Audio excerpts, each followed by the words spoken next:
Former President Trump says he will likely announce his running mate next month during the Republican National Convention in Milwaukee. The Trump campaign is said to be vetting a number of possibilities. That includes several who've been highly critical of Trump in the past, sometimes to his face on the debate stage. NewsNation's Joe Khalil live for us in Washington. And Joe, many of these one-time rivals have clearly had a change of heart.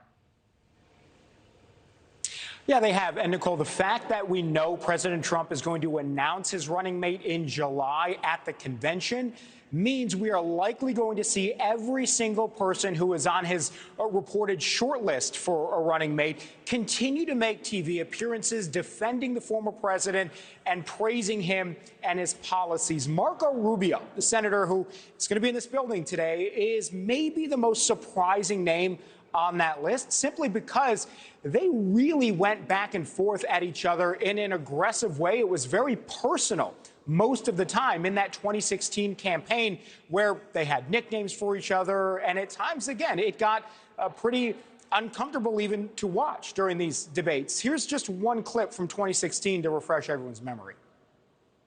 I have a policy question for you, yes, sir. Let's see if he answers it. I will. Don't worry about it, Marco. Don't worry about it.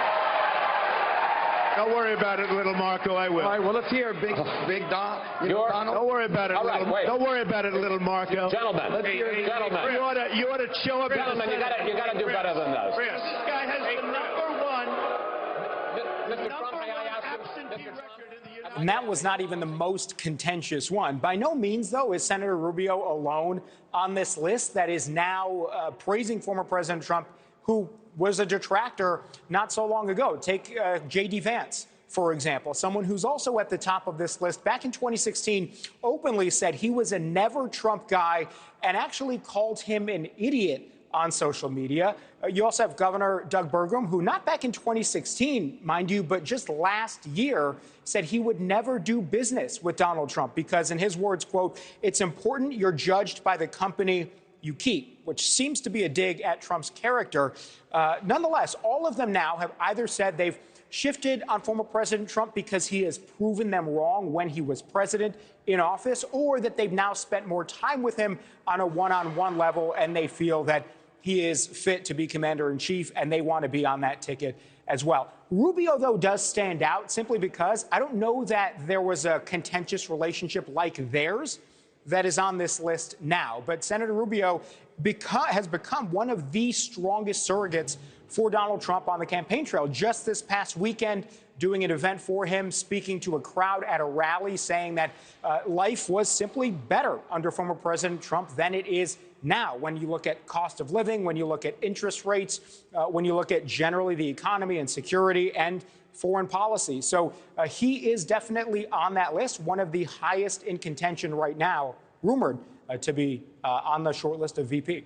Yeah, it really is interesting, Joe. You know, when you look back, 8+ years ago, what it was like on the campaign trail. So what would Rubio potentially bring to the table for Trump? And then what are some of the potential downsides? Former President Trump has been making inroads in African-American and Latino voter communities like no other Republican has in the last 30 or 40 years. And so there is a possibility that if you add someone like Senator Marco Rubio, who is Cuban and who speaks Spanish and is, very much in the community in Florida anyway, that might be an asset. He also has serious foreign policy chops. He's the highest ranking Republican on the Senate Intelligence Committee. Certainly those things are valuable. He is respected among even sort of non-Trump circles in the Republican Party. So all of those things work in his favor. He is a resident of Florida, however, as is Donald Trump. So constitutionally, both of them cannot be from the same state if they're going to run on the same ticket.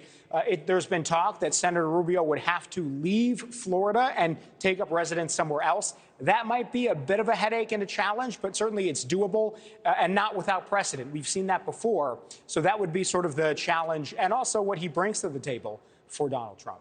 All right, Joe Khalil live for us there on Capitol Hill. Thank you. Thank you for watching. Go to newsnationnow.com to find News Nation on your television provider. And don't forget to click the red subscribe button below to get more of News Nation's fact-driven, unbiased coverage.